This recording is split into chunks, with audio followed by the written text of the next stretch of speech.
Hello, hello, hello to all the movers, makers, and shakers who live out loud, stand strong, build empires, move mountains, push boundaries, make memories, and refuse to take no for an answer. You are paving the way for the next generation of woman leaders. If this sounds like you came to the right place. Welcome to WomanCEO Podcast, focused on wealth, confidence, empowerment, and ownership. I'm your host, Yasmine Belle, two-time CEO and founder, tax accountant, and certified wealth and money mindset coach, helping you live abundantly. Daniel works as a certified life coach and focuses on men becoming more authentic and professionals find jobs that align with their passion. Daniel is a dad, a husband, and believes connection and supporting others is the key to creating an impact in our world. Daniel, welcome to the show. I'm so happy to have you here because I want to speak to you about mental health in general, but more specifically in men, and especially during these trying times. And there's no better way to start than to discuss your journey being a teacher turned life coach and your personal roadmap to mindfulness, reflection, and seeking your purpose. So talk to me a little bit about how you even began realizing the importance of mental health. It's so funny. I think growing up, I had no idea about it. Never was a topic of conversation amongst my family or my friends or anything like that. And I don't think it was really until post-college that I even realized that, like, hey, you have your own life. Like, you need to live it for yourself, figure out what you want to do. So I ended up falling into teaching accidentally because I was an accounting and finance major in college. And went up and did teaching for a year, and then my uncle started a bank and asked me if I wanted to work for him, and I decided, you know what, I need to give this a shot. It was my major. I did it for 2 years, and I hated every minute of it, like every minute of it, and then went back to teaching, and I think I ended up teaching for about a decade, and towards the end of it, I knew something was wrong, like something wasn't fitting, and the summer before my youngest son was born, I started listening to podcasts more because I had the entire house to myself for the summer, which was awesome, but also simultaneously terrifying because there was just a lot of silence. Mm-hmm. And so started listening to podcasts, really started kind of journaling and getting into the mindfulness atmosphere. And in the winter of that year, I stayed home for a month with my son on paternity leave. And there were, again, just a lot of silence. And I had this epiphany moment where I realized that I didn't like myself. And it was really hard for me to come to grasp with. I didn't like the person I was becoming. I didn't like the path I was on.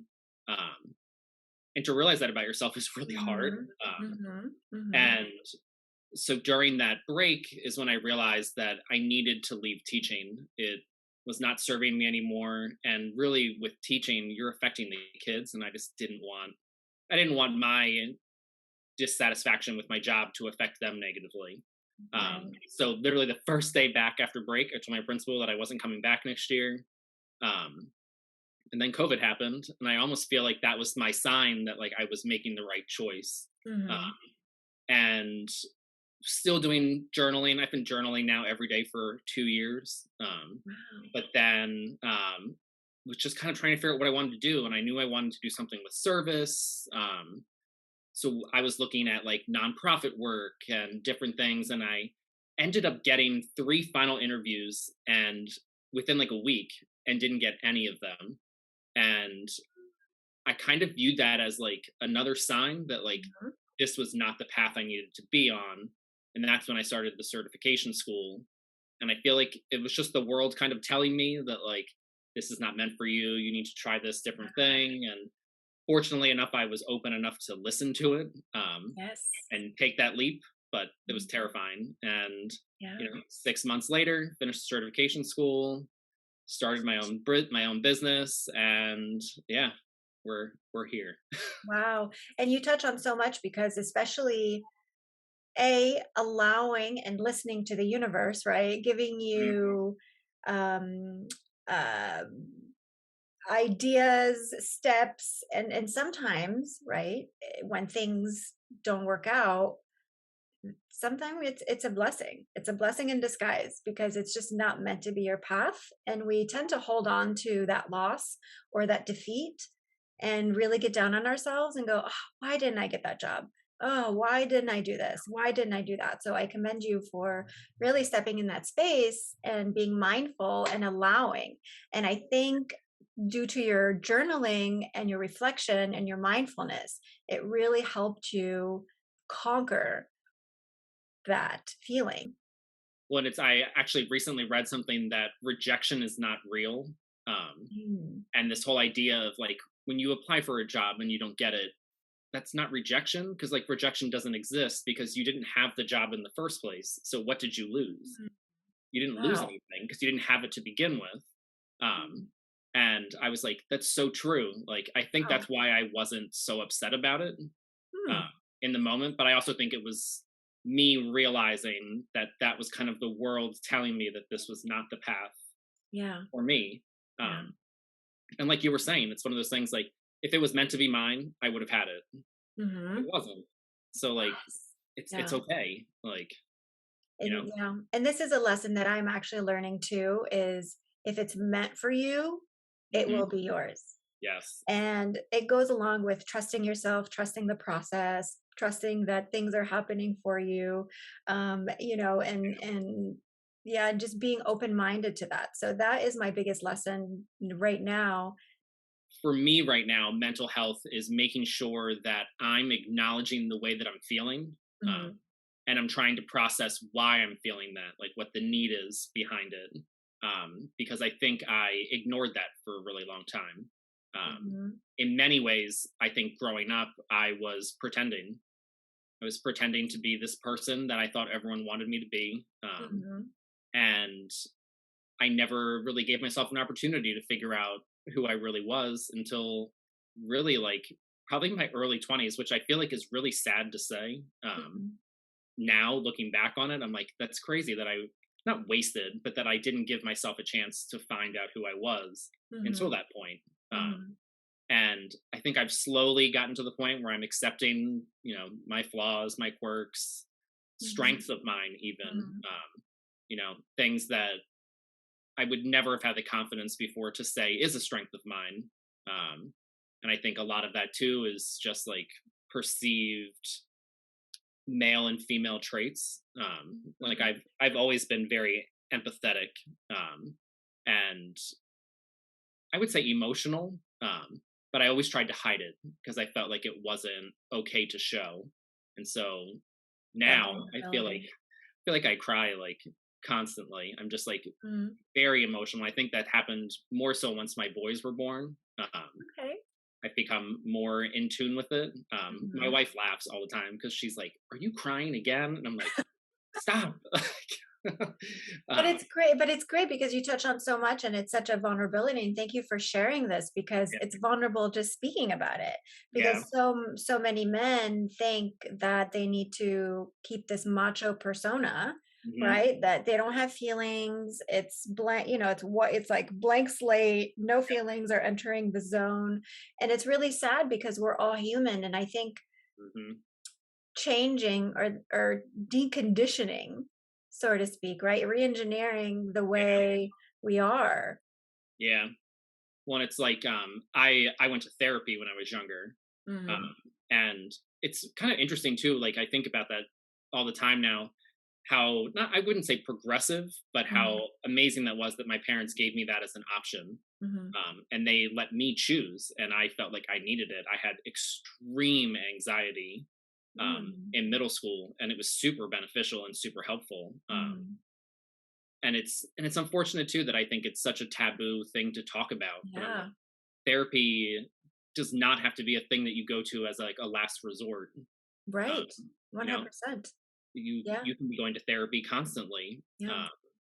And I in many ways now I find that like journaling and Mhm. coaching is therapy for me. Like Yes. Oh, it's yeah. amazing. Oh, I have both. Yeah. I have a coach and a therapist and I Yeah. love them equally. And they always tell me, my therapist always tells me, "Are you sure you want to?" I'm like, "You're kind of okay." And I said, "Yeah, no, I'm sure. I want to come back." Yeah. And I think it's just me because I have this growth mindset and I want to continue and I want to work on those things. And just the other day, just to give you an example, not to get into my personal life, but um, I called my therapist and I said, something came up in conversation today and it was regarding jealousy.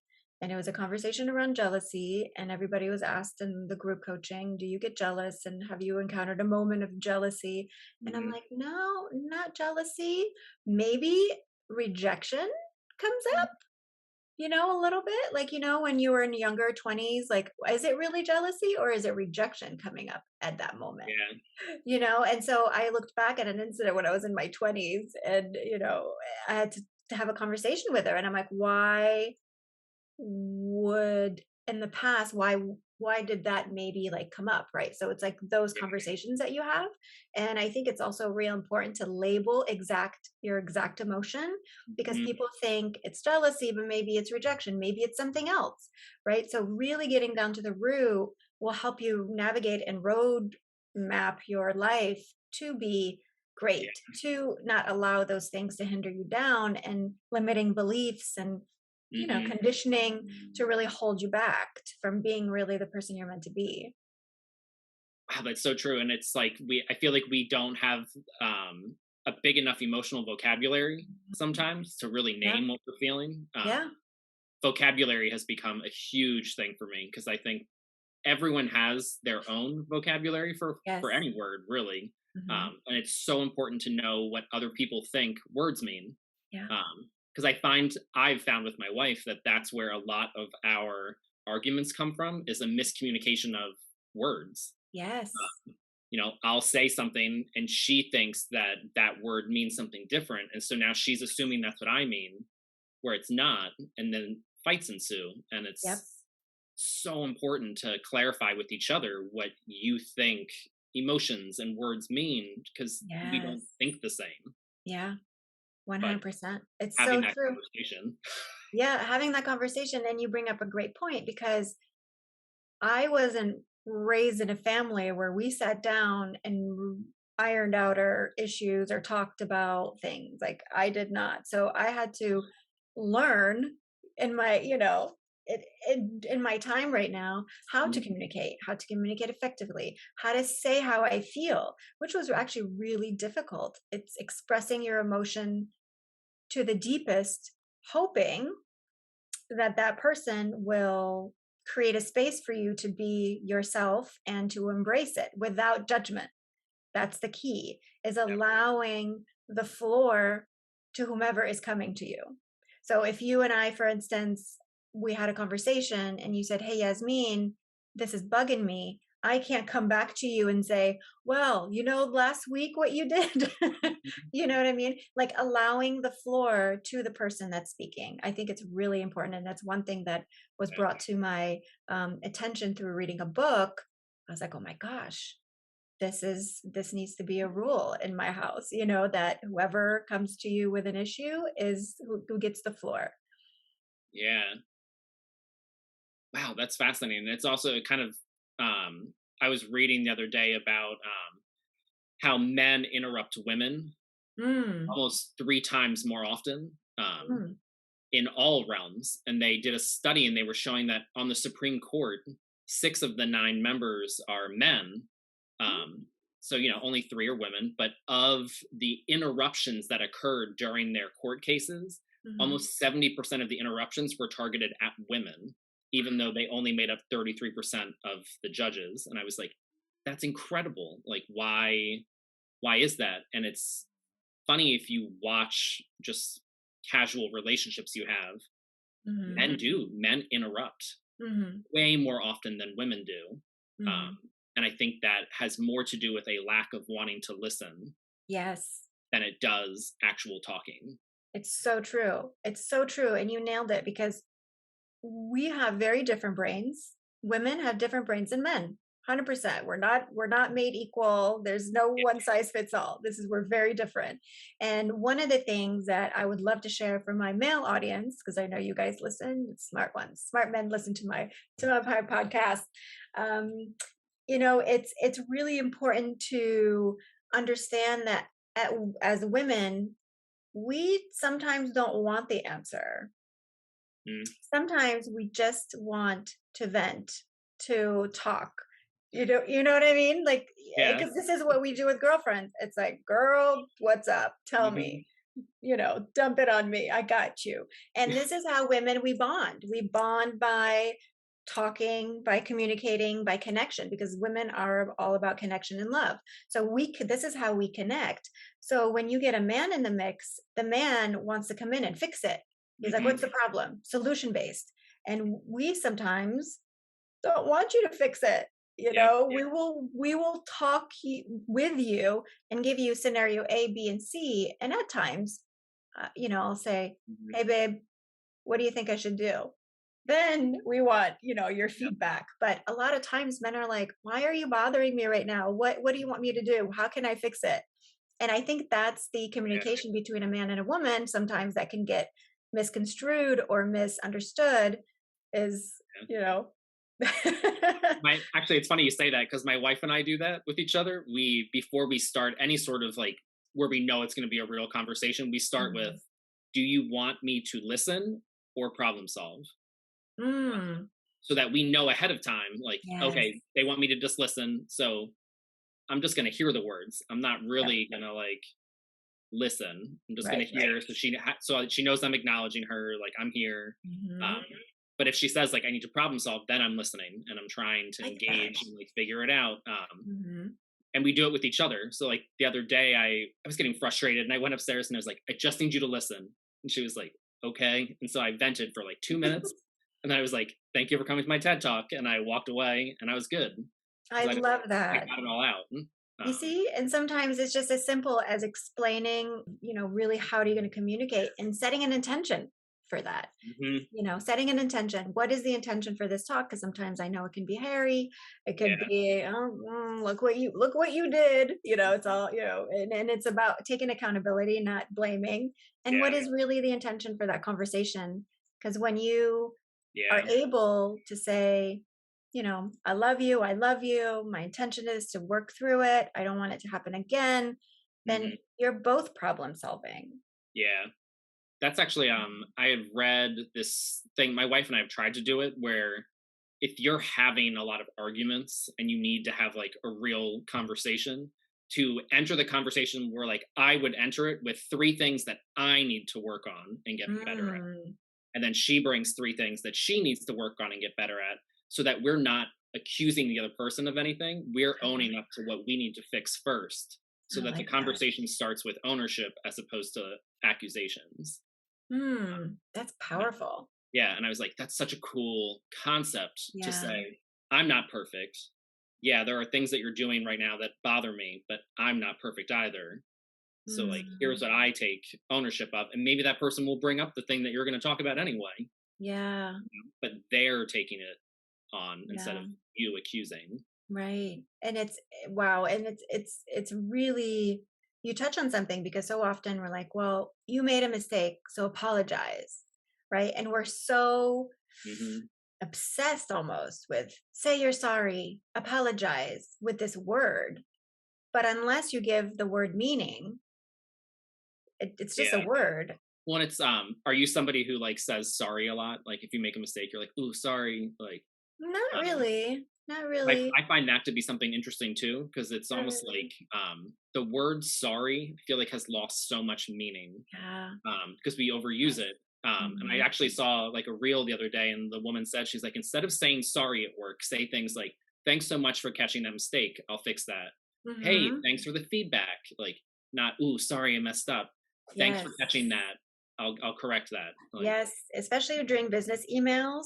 mm-hmm, When I'm delayed in an email, haven't responded for 48 hours, I always will start up, thank you for your patience, mm-hmm, blah, blah, yeah, blah, right? Never, yeah, oops, sorry. Yeah, I never use the word sorry in my vocabulary because it's yeah, apologizing for you being you mm-hmm, and for having other priorities, not being able to do it. So we need to stop having that, yeah. start having that unapologetic conversation. No, it is. I tell my friends all Mhm. the time, they're like, "Oh, sorry, it took me so long to respond." I'm like, "Please don't apologize for living your life. Like, Yeah. I get it. Things happen, Mhm. things come up. Like, I don't need you to apologize Yes. for existing in the way that you exist. Yeah, Like, just stop. 100%. Like, Wow. Yeah. No, I love that. This is great. And you seem to have a really good relationship, like a mental relationship with your wife as well and your family Yeah. and in your journey through mental health. So how can a man or women who are listening Yeah. really tap into that? Because that is scary sometimes. And who do you decide to do it with, right? It's so funny you say that. So my best friend and I find that our relationship is so unique in the fact that like he is outside my wife, he is my most intimate relationship. Love Like that.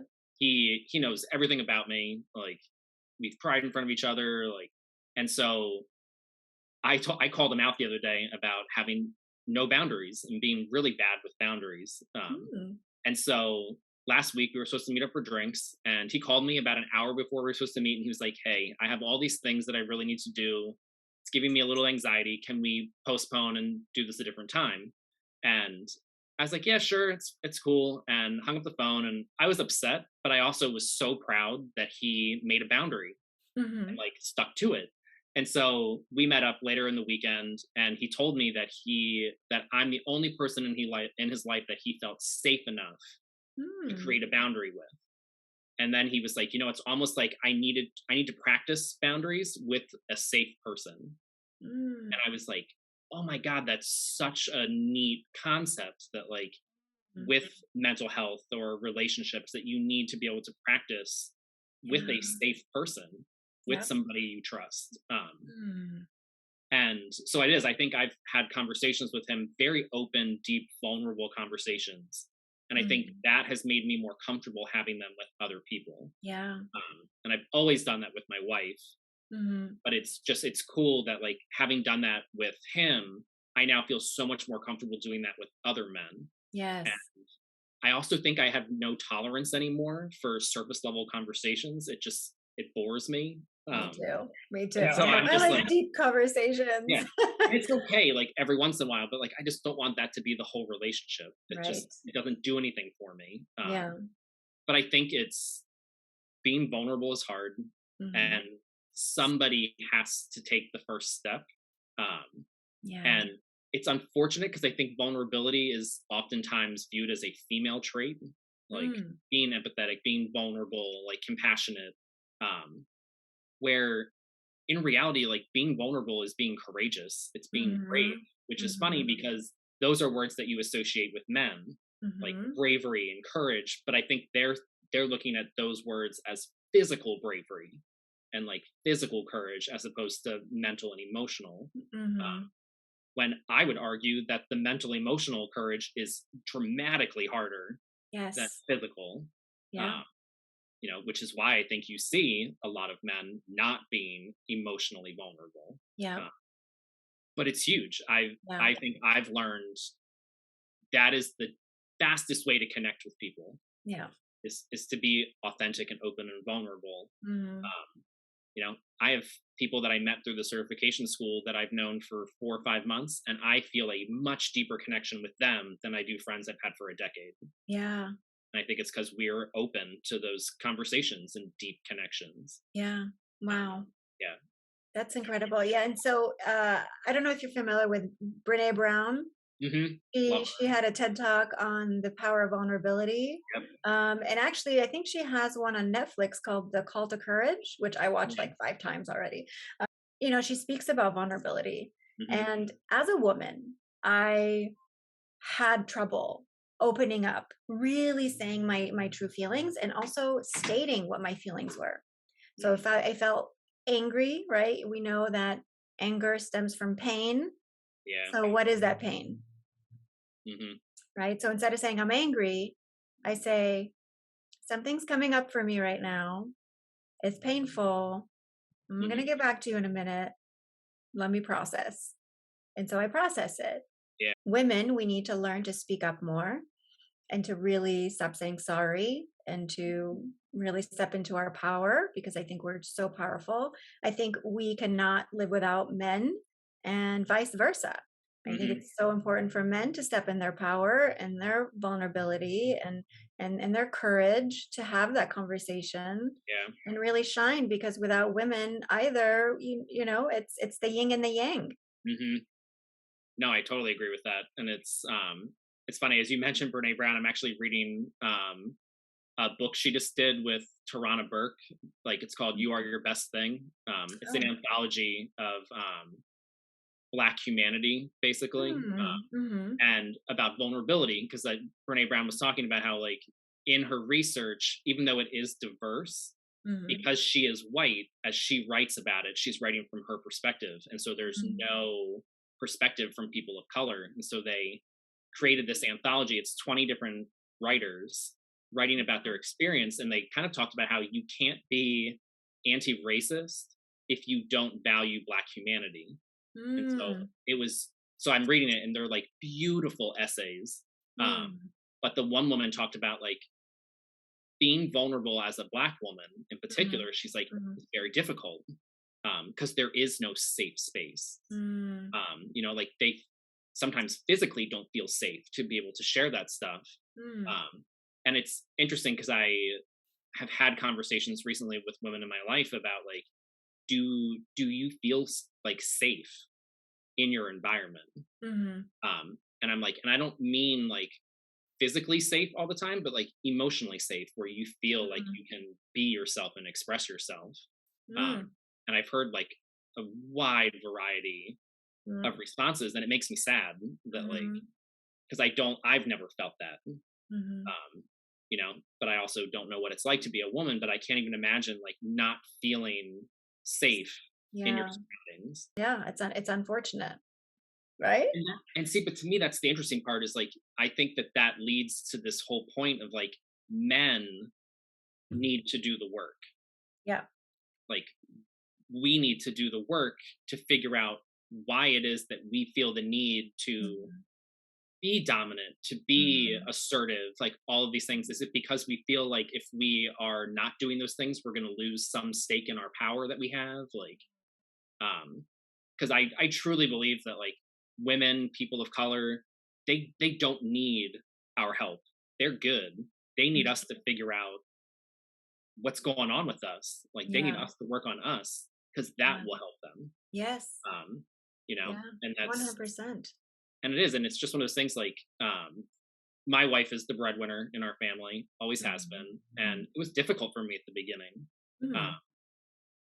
and I'm much more comfortable with it now because I've realized that like finances is just one small piece of a relationship, Mm-hmm. like in an existence, and to put all of your stake in that one thing is Mm-hmm. absurd. Yep. uh, and so when I was a teacher, she used to tell me all the time, she's like, it's not like I'm working more than you, we're working the same amount. She's like, in all honesty, you're probably working more than I just happen to be in a field that pays more. uh, Mm-hmm. but it's, Wow. I don't know why Mm. men feel threatened by successful powerful women when I don't, and maybe it's because I grew up in a household with a very strong woman, because that my Mm. mother is like very intimidating. um so maybe that's like I'm just so used to that. Mhm. But I know so many men in particular that are threatened, Mhm. unfortunately, by women who are more successful than them Mm. and feel less so. And it's like, okay, that's not about them, that's about you. Mhm. Mhm. Like what's Mhm. going on with you, figure that Yeah. out. Yeah. Like, Yeah. don't blame.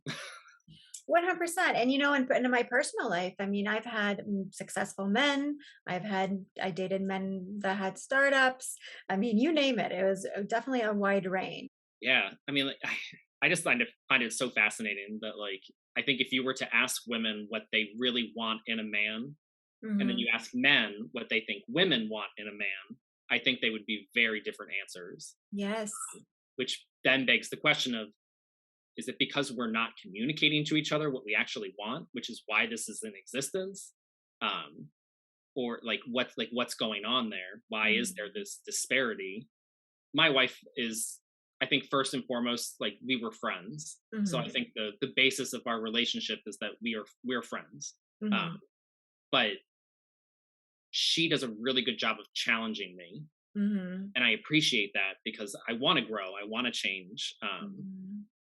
We've actually talked about like, if we were to have met where we are right now, would we have gotten together?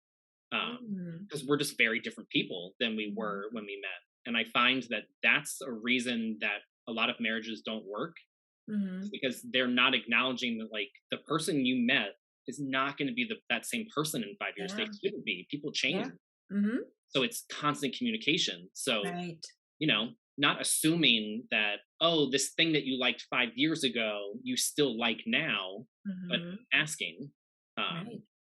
My wife and I at the beginning of the year reviewed our love languages with each other. And basically we're like, okay, what are some things that we can do for each other to better accommodate our love languages? And having that conversation, because I assumed that it was what it was when we first met, and it had changed. Yep. And so, I was making an assumption, and most assumptions are wrong. But if I hadn't just been open to having that conversation and then hearing feedback on like, you're doing this, I need you to do this, and not, being like defensive and Right. talking about like, I'm doing this because I love you. Well, is it because you love them, or like you're loving them the way that you want to do it, not what they want? Wow. Yeah. Powerful. Yeah. So, Communication. yeah, communication is key. And also you hit on assumption, not assuming the worst, or not assuming XYZ. And that often comes from our conditioning, the way we grew up, what we've experienced, how we, our surroundings, our parents behaved, right? We pick up on that. And so for me, assumption, I try to stay away from it at all cost. But sometimes it's like a beast. It just creeps up and you're like, damn it, I fell into that hole again. Yeah. Because nothing comes out of it. Nothing good comes out of that. No. Never. Have you ever experienced when something happens and in your head you're like, oh, this is why they did that, and you don't ever share that with the person? You just internalize it, and then that assumption now becomes your conclusion about them. Yeah. Yep. When, like, you could be totally off base, but because you didn't want to share what you thought, it's now become 10 times worse than it would have been if you had just said, okay, you just said that, and this is what I think about that. Yeah. Is that true? As opposed to just internalizing. Yeah. Yeah. And what would you say for, because I do have a lot of guy friends, and it's, they confess and they ask me all the time, it's really hard to make friends, like guy friends that you can really open up, right? Because most guys want to go to bars and have a cocktail, drink, have beers. And, if I listen to their conversations, sometimes it's about motorcycles and cars and houses and work. It's not so much about feelings. And so what would you say to men that are seeking a community of men or a support system, right, to be able to open up? I almost feel like it kind of starts with common ground, finding something in common with them that maybe is not an interest, but maybe like a thought that you had, or find almost like you have to find segues. So like, oh, hey, like I watched this movie the other day and this thing happened. Like, what do you think about that? Like, I feel like there's so many ways that you could start those conversations to kind of shift gears almost. Yeah. And I think what's really amazing about the time that we're in right now is that I think mental health in particular in sports is being talked about a lot. And so that's a really good segue, I feel like, to have those conversations. But I don't imagine many guys, if you were to say like, hey, I'm really struggling with something, like, can we talk about it? I don't imagine most guys being like, no, like, what the hell are you talking about? Like, I don't want to talk about that. But it's, you have to be willing to say that statement of like, hey, I'm really struggling and I need someone to talk to. Can we go meet for a drink and kind of talk it through? It's true. It's very I don't true. imagine. And it's, again, that whole thing of like, we think the worst in our heads. And so we refuse to do things because we think of the worst. Yeah. I'm like, what's the worst thing that could happen? Right. If they say, nah, I'm not really interested. And then cool, that this is a person that is not willing to go there with you. Right. Great. 100%. It's wow. And that speaks volumes too. Hmm. When that person's not really willing to listen, hear you, Yep. listen, right? Then maybe you need to make a choice there. Yeah. Are they really there for the Mhm. right reasons in your life? Yeah. I mean, I've been doing that, I think, a lot over the last few months, is doing like a relationship inventory.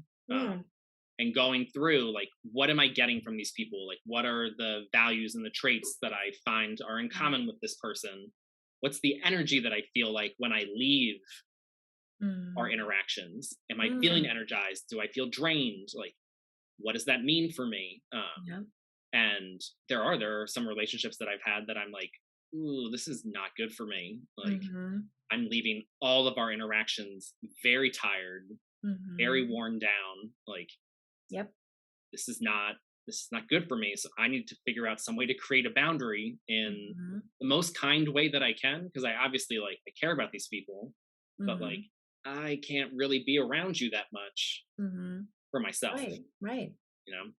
You have to protect your energy because you Hmm. are going to have, you know, emotional vampires, Yep. people that want your energy, need your energy to fulfill their own. And it's really important to protect, and boundaries are so important. You touched on earlier Yeah. on how to have healthy boundaries, because healthy boundaries just means being okay and comfortable in your own space and not being apologetic for doing what you need to do. And also making sure that you're nobody's stepping on your toes Hmm. that you don't want to, right? So Yeah. that's really what it is. It's and boundaries comes in all forms, right? Business boundaries, are you checking emails and answering client calls on the weekends? Yeah. Personal boundaries, family boundaries. I mean, yeah, just Yeah. And actually, I just read that don't view boundaries as saying no to people, but mm, in fact, you're saying yes to yourself. yes, So it's like you're 100%. choosing you Yeah. in those moments. And like, and again, it's that whole idea of like, self-care is not selfish. Hmm. Boundaries Yep. for yourself is not being selfish. It's what you need to Right. protect you, to show up for people the way you want to show up for them. Yep. Have you ever heard of nonviolent communication? Mm-mm. It's this whole theory of like, when you are conversing with people and you're trying to create boundaries, that there is a non-violent emotional way to respond to people. So like, if somebody says like, hey, do you want to get drinks? You just don't want to. You don't just go, nope, not doing it. You say something like, hey, I'm not really feeling that tonight, but would you want to try to do something next week? So that like, you're telling the person that this is not something you want to do right now. You're setting the boundary, but that you do appreciate them and want to spend time with them. You're Hmm. not just saying no. Yeah. I don't think I've ever said no to a person before, but I understand, and it's how you frame it, Hmm. how you present it, via text, or it really is how you frame it. I think it's so Yeah. important. And words matter, Hmm. right? So Yeah. yeah. But I mean, do you have friends that like, when they say no and they like, they're making up an excuse, like, they're making up something, like the second they're like, oh no, I have this thing, and I'm like, you're lying. Yeah. Like, Like, you're not which now sick. which now makes me more upset. Where if you had Yeah. just said, hey, I'm really tired, can we do something later? Hmm. Cool. I'm fine with that. But Yeah. now that I know that you're not being honest with me, that hits me wrong. Yes. Um, Because now you're asking yourself, can I really trust this person? Is this person being authentic? Then your red flags and, yeah. the neurons are kicking in, going, I don't know if, there's a connection here, right? Yeah. No. And I'm so curious. So I've been doing a lot of reflection on this. Mm. Would you categorize being supportive as a male or a female trait? I would be, if I had to pick one, I mean, I would say both should, Yeah. right? Both Right. should be supportive. But if I had to pick one, I would say female. Yeah. So it's interesting, because that's something that I think over the last few years, the more authentic and comfortable I've been getting with myself, Hmm. the more I've realized that like, I'm a really supportive person. Hmm. And I think it's been magnified by the fact that I'm so much more comfortable with myself, and I'm Hmm. connecting more with people. Hmm. And I always felt like I was supportive, but I feel like now other people can see it. Mhm. Mhm. It's not just me anymore. Like I think it exudes from me now, Yeah. and um, I find that that is one of my biggest strengths is Mhm. being supportive of people, and I Mhm. am shocked at how many men have pointed that out. Like it's so cool, like how supportive you're being, and I'm like, Yeah. is that rare for guys to be supportive of each other? Um, Maybe because they're more action driven. Let's get to the finish line. What are the results as opposed to the journey? And yeah, support maybe comes from the journey. So once you own your journey and you yeah, understand and you're reflecting on life's purpose and this, I have life is working with me, yep, then now you're tapping into a different energy than let's hit the ball needs to go there to the goal, that's yeah, it, right? Which where men, yeah, a lot of men are conditioned to feel that way, to be that way, and to drive, and that's that driven. And actually, creativity is actually a female energy. yeah, Creativity, because action is male, right? Action based, get it done.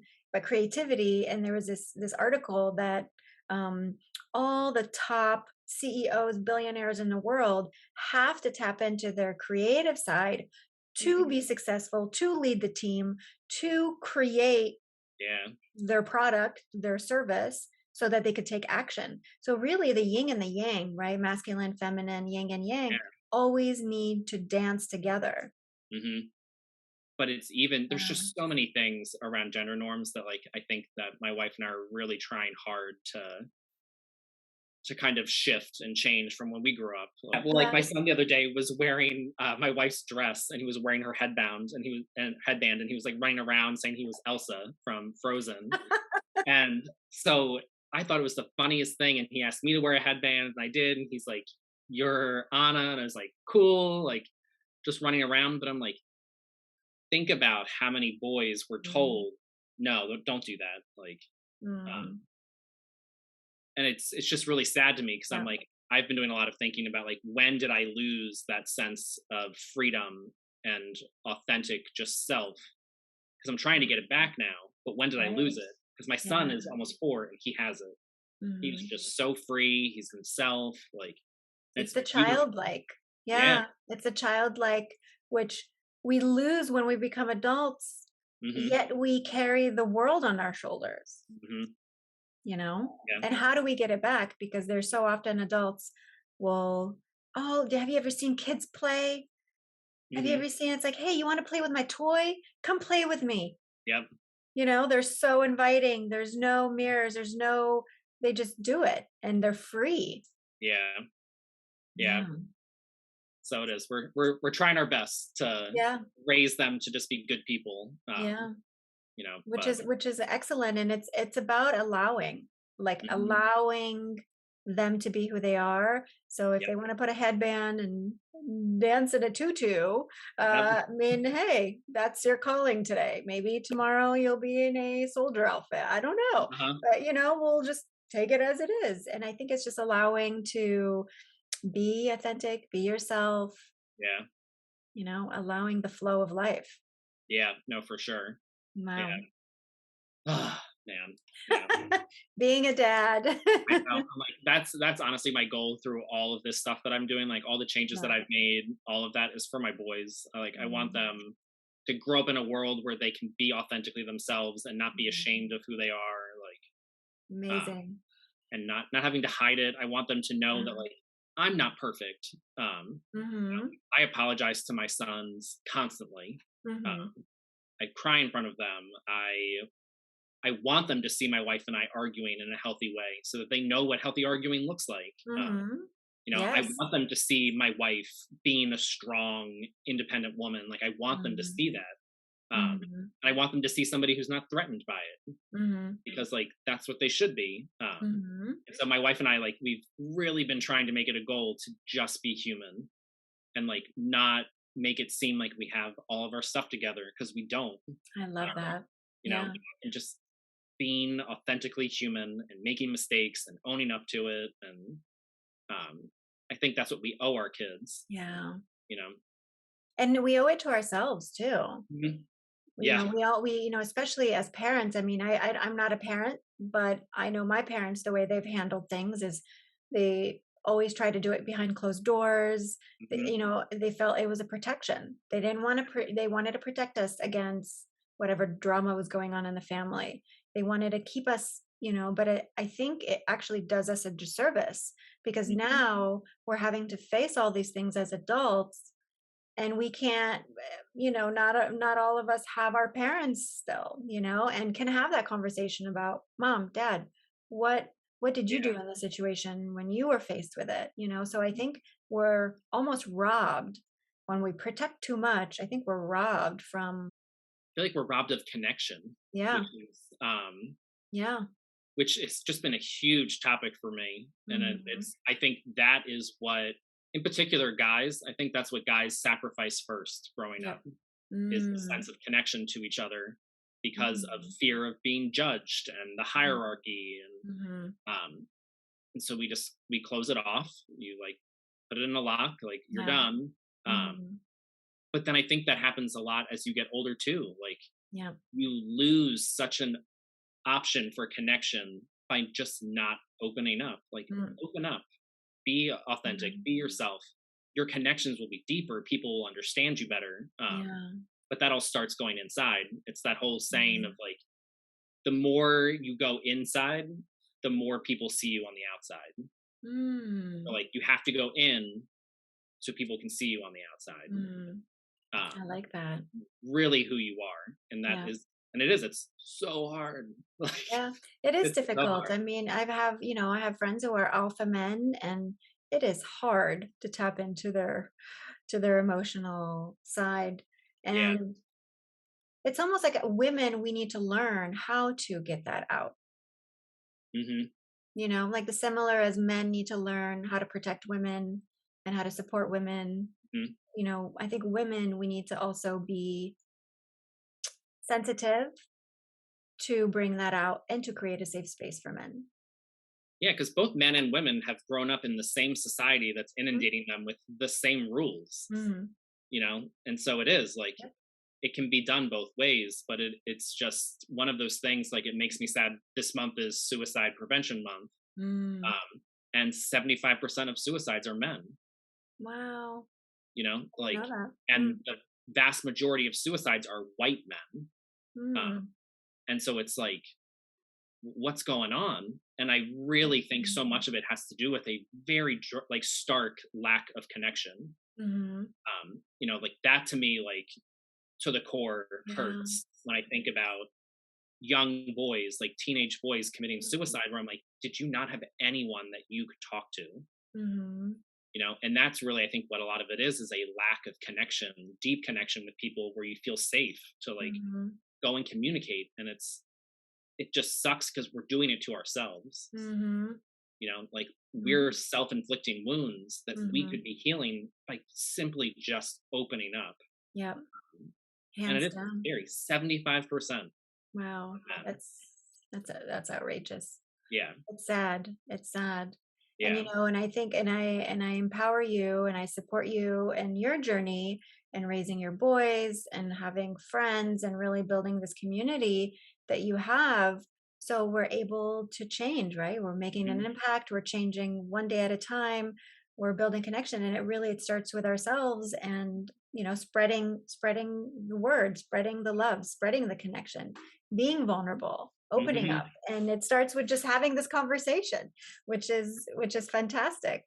I love that because that's like my thing. Just have a Mm, conversation. It yeah. all starts with a conversation, whether that's a Yep. conversation with yourself or with Mhm. your loved ones, but you gotta have a conversation. Yep. Yep. And it's gonna get 100%. uncomfortable, but It's that's okay. where growth happens. Yeah. Growth Yes. happens in the uncomfortable. It doesn't Yep. happen in the normal, ordinary. You need to get uncomfortable. Yeah. 100%. Yeah. I second that. So what are the tools in your toolbox that the audience can use, you know, today in the day-to-day faced with uncertainty or difficult situations? It sounds so counterintuitive, but I think learning to let go Mm. allows you to get the things you need. kind of relinquishing control, especially of the things that you can't control, and trying to figure out, why do I feel the need to control this? And a lot of that is self-reflection. And I think one of the biggest things that people should be doing is journaling. And I think people view journaling in this very singular way of like, I have to sit down, I have to write in a journal. Like, journaling can look so different. It can be voice memos to yourself. You can video record yourself. You can write for 2 minutes periodically through the day. Like, journaling doesn't have to be this long, cumbersome thing. Like, connecting with yourself and reflecting on how you feel, what went on for you. I've journaled now every day for 2 years, and my journaling has fluctuated and changed so much. But what I've really started doing more, which I love, is I acknowledge every day 3 accomplishments that I made. And they don't have to be big either. Some days my accomplishment was I made dinner. That's great. But acknowledging for myself my accomplishments, and then I always talk about something that I learned, and then how I feel in the moment and why I feel like that. And then I always end with gratitude. Is a big thing. Meditating, as hard as that is. And again, meditating can look so different too. Meditating can be going on a walk. It doesn't have to be sitting there upright like for 20 minutes. It can literally be going for a walk. Meditating can be closing your eyes for 5 minutes and listening to music. Is just such a valuable thing. And actually, I was reading that all of our senses, the only one that you can never turn off is your sight. So to periodically during the day, just close your eyes for periods of time to give your sight a break. Because really, unless you're sleeping, your eyes are constantly working. And to like really give yourself that break is huge. Wow. I like that. I like that a lot. And what is one thing, if you could change the world, what would it be? It's almost like compassion over understanding, to realize that you don't have to understand people to care for them. And kind of getting the world to that place where you don't have to agree with somebody to love them. You don't have to understand why they did something to care about them as a person, because we are so much more than our opinions. And I just wish that, again, I feel like our country, our world right now is so polarized, and we don't listen to each other. And I think it's because we're so stuck on what we believe, but our beliefs are not us. So getting to that point where you realize that I am so much more than my opinion. And so is that person next to me. And even though we don't agree on this, doesn't mean that I can't love you and appreciate you for who you are. That is huge. Thank you. Wow. That's great for sharing, because it's so true. And so where can the audience find you? You can find me on Instagram and Facebook at Mindful Size, like mindful exercise. And then I also have a podcast called the Man to Man podcast, where we really just have very vulnerable, in the moment conversations, me and another guy. Again, conversations is where it starts. That's where you can find me. Fantastic. Well, thank you so much, Daniel. I really appreciate your time today, and for our conversation and connection, and just supporting each other. So I love it. Thank you. Sure, I could do this all day. I just love. Me too. I'm like, can we go another round? For sure. This is great. If you'd like more content, don't forget to subscribe to our clubhouse at Yasmine Belle and join in on the convo on Wednesday at noon Standard Pacific time. Find us on WomanCEO Podcast, on YouTube, iTunes, and Spotify, or at www.WomanCEO Inc. for the latest events. Thank you for letting me share my voice with you. WomanCEO Podcast is brought to you each Monday, and please don't forget to subscribe, like, and share. If you love this episode and want more content, share your voice with us by joining our clubhouse at Yasmine Belle. Remember to live with intention and purpose while stepping into the CEO in you. Until next time, bisous, bisous.